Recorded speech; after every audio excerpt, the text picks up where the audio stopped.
एक गांव में दो दोस्त रहते थे। इनका नाम अरहम और ज़यान था। दोनों बहुत अच्छे दोस्त थे और हमेशा एक दूसरे की मदद करते थे।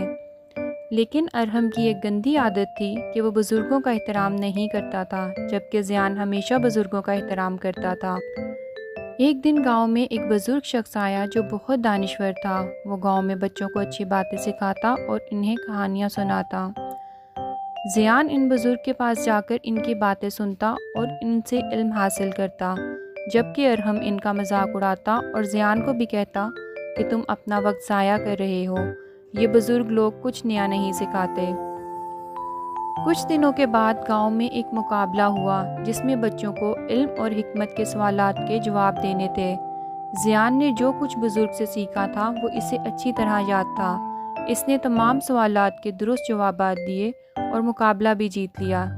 अरहम को यह देखकर बहुत हैरानी हुई। इसने सोचा कि ज़ियान की कामयाबी का राज बुज़ुर्गों की बातें सुनने, इन्हें मानने और इनका एहतराम करने में है। इसने ज़ियान और बुज़ुर्ग से माफ़ी मांगी और वादा किया कि आइंदा वो भी बुज़ुर्गों का एहतराम करेगा और इनसे सीखेगा।